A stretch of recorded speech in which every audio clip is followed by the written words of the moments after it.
का जो मार्गदर्शी सिद्धांत था कि यदि हम अपने देश को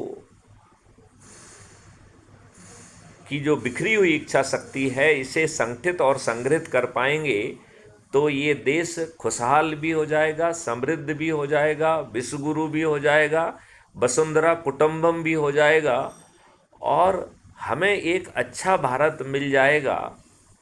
अंग्रेजों ने हमें बांटा और राज किया कि नहीं किया? बिल्कुल सर। और राजनेताओं ने हमें और ज़्यादा बांट दिया, छोटी छोटी जातियों में, छोटे धर्मों में, और हमें बांटकर उन्होंने बिखरी हुई इच्छा शक्ति को संगठित और संग्रहित करने की बजाय और विघटित कर दिया है। कर दिया कि नहीं कर दिया है? बिल्कुल सर, बिल्कुल।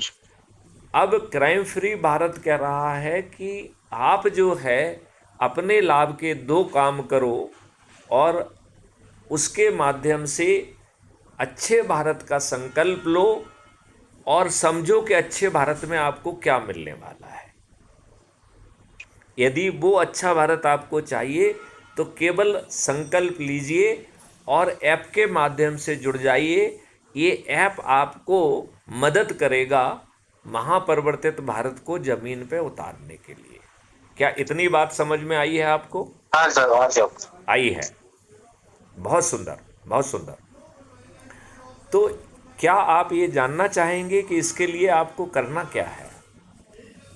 बताया सर, वैसे तो बताया था आपने, लास्ट टाइम भी बताया था, मैं और भी लोगों से बात नहीं, होती है। अभी अभी इस प्रक्रिया को बहुत रिफाइन कर दिया गया है। एक्चुअली में ठीक है सर, ये आप प्रक्रिया, चाहते हो तो बता दो एक बार और फिर से मैं हाँ, ट्राई करूंगा बेस्ट करने का। नहीं, आप बेस्ट के उसमें मत जाइए, परिणाम में मत जाइए, कोई जुड़ रहा है नहीं जुड़ रहा है इसमें मत जाइए, बस केवल प्रक्रिया का पालन करिए। हाँ, और प्रोसेस को बेस्ट देने का मैं ट्राई करूंगा सर को।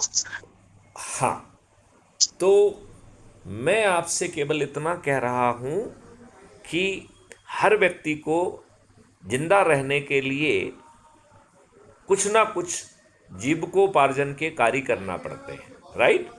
बिल्कुल जैसे सर। अभी आप फार्मिंग कर रहे हैं तो फार्मिंग का काम आपके जीविकोपार्जन का काम है, ठीक है ना? हाँ सर, एब्सोल्युटली। ऐसे ही आपको जीवन यापन के लिए भी कुछ करना पड़ता है। अब परिवार में समय पे सब्जी पहुँचे, दूध पहुँचे, दही पहुँचे, आटा पहुँचे, भोजन बने, आप उसको, तो दो तरीके के काम हर व्यक्ति को करना पड़ता है, एक जीविकोपार्जन का, दूसरा जीवन यापन का। क्राइम फ्री भारत की